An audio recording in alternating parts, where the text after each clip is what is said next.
திமுக வெளியிட்டுள்ள தேர்தல் அறிக்கைதான் கதாநாயகனாக உள்ளது என அமைச்சர் கீதா ஜீவன் தெரிவித்துள்ளார். தூத்துக்குடியில் செய்தியாளர்களை சந்தித்த அவர், இல்லத்தரசிகளுக்கு 8000 ரூபாய்க்கான கூப்பன் வழங்கும் திட்டம் நல்ல வரவேற்பை பெற்றுள்ளதாகவும், உப்பள தொழிலாளர்களுக்கு மழைக்கால நிவாரணமாக 5000 வழங்கும் திட்டம் திமுக ஆட்சியில்தான் அறிமுகப்படுத்தப்பட்டது என்றும் கூறினார். மேலும் அதிமுகவினர் தோல்வி பயத்தில் தேவையில்லாததை பேசி வருவதாகவும், என்னையும் திமுக எம்பி கனிமொழியும் பெண் என்று பாராமல் அதிமுக வேட்பாளர் இழிவாக பேசி வருவதாகவும் குற்றம் சாட்டினார். இதே நீங்கள் கலைஞரை பற்றி சொன்னீங்க, தளபதியாரை சொல்கிறது, இதே தான் அவங்க தலைவர் பேசுகிறாரு, எடப்பாடியார். அதனால் அதை வச்சு இவர் காப்பி அடித்து பேசிகிட்டு இருக்காரு. ஆனால் உண்மை அது இல்லை. இது தோல்வி பயத்தில் இல்லாதும் பொல்லாதும் சொல்லிட்டு அவங்களுடைய திட்டம்னு சொல்லி வாக்கு கேட்குறதுக்கு ஒன்றும் இல்லை. நாங்கள் இதை செய்வோம்னு சொல்லி வாக்கு கேட்குறதுக்கு ஒன்றும் இல்லை. கூட்டணி சேர்த்துருக்கிறது யார் கூட? தமிழ்நாடு இந்த அளவுக்கு தலை நிமிர்ந்து இருக்கிறது, அதை நாம் ஒடுக்க வேண்டும் நினைக்கிற பாஜகவோட கூட்டணி.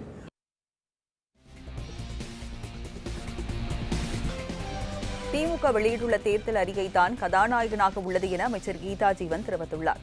தூத்துக்குடியில் செய்தியாளர்களை சந்தித்த அவர், இல்லத்தரசிகளுக்கு 8000 ரூபாய்க்கான கூப்பன் வழங்கும் திட்டம் நல்ல வரவேற்பை பெற்றுள்ளதாகவும், உப்பள தொழிலாளர்களுக்கு மழைக்கால நிவாரணமாக 5000 வழங்கும் திட்டம் திமுக ஆட்சியில்தான் அறிமுகப்படுத்தப்பட்டது என்றும் கூறினார்.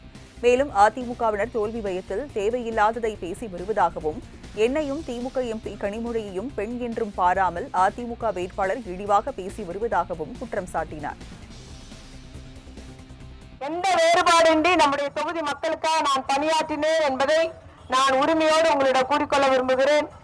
அதுபோல அமைச்சராக இருந்தாலும் நம்முடைய தொகுதி, நம்முடைய மக்களோடு மக்களாக இருக்கணும். மக்கள் பணி செய்வதே நம்முடைய முதல் கடமை என்ற முறையிலே எந்த பிரச்சனைனாலும் உங்களோடு இருந்தவள். அது 2000 பெருவெள்ளம் வந்த போதெல்லாம் நீங்கள் எவ்வளவு சிரமப்பட்டீங்கன்னு தெரியும். உங்களோடு இருந்து பணியாற்றுவேன் என்ற உரிமையோடு நான் மீண்டும் உதயசூரியன் தினத்தில் வாக்களை கேட்கிறேன்.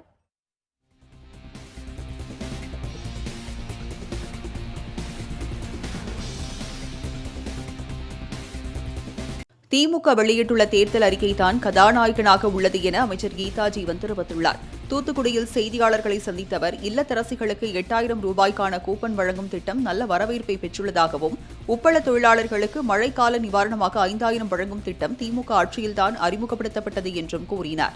மேலும் அதிமுகவினர் தோல்வி பயத்தில் தேவையில்லாததை பேசி வருவதாகவும், என்னையும் திமுக எம்பி கனிமொழியும் பெண் என்று பாராமல் அதிமுக வேட்பாளர் இழிவாக பேசி வருவதாகவும் குற்றம் சாட்டினார். இதே நீங்கள் கலைஞரை பற்றி சொன்னீங்க, தளபதியாரை சொல்கிறது, இதே தான் அவங்க தலைவர் பேசுகிறாரு, எடப்பாடியார். அதனால் அதை வச்சு இவர் காப்பி அடித்து பேசிகிட்டு இருக்காரு. ஆனால் உண்மை அது இல்லை. இது தோல்வி பயத்தில் இல்லாதும் பொல்லாதும் சொல்லிட்டு அவங்களுடைய திட்டம்னு சொல்லி வாக்கு கேட்குறதுக்கு ஒன்றும் இல்லை. நாங்கள் இதை செய்வோம்னு சொல்லி வாக்கு கேட்குறதுக்கு ஒன்றும் இல்லை. கூட்டணி சேர்த்துருக்கிறது யார் கூட? தமிழ்நாடு இந்த அளவுக்கு தலை நிமிர்ந்து இருக்கிறது, அதை நாம் ஒடுக்க வேண்டும் நினைக்கிற பாஜகவோட கூட்டணி.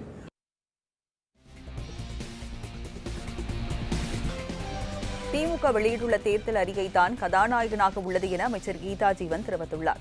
தூத்துக்குடியில் செய்தியாளர்களை சந்தித்த அவர், இல்லத்தரசிகளுக்கு 8000 ரூபாய்க்கான கூப்பன் வழங்கும் திட்டம் நல்ல வரவேற்பை பெற்றுள்ளதாகவும், உப்பள தொழிலாளர்களுக்கு மழைக்கால நிவாரணமாக 5000 வழங்கும் திட்டம் திமுக ஆட்சியில்தான் அறிமுகப்படுத்தப்பட்டது என்றும் கூறினார்.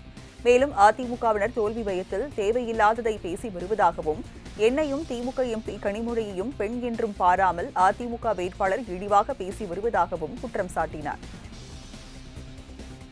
எந்த வேறுபாடின்றி நம்முடைய தொகுதி மக்களுக்காக நான் பணியாற்றினேன் என்பதை நான் உரிமையோடு உங்களிடம் கூறிக்கொள்ள விரும்புகிறேன். அதுபோல அமைச்சராக இருந்தாலும் நம்முடைய தொகுதி, நம்முடைய மக்களோடு மக்களாக இருக்கணும்.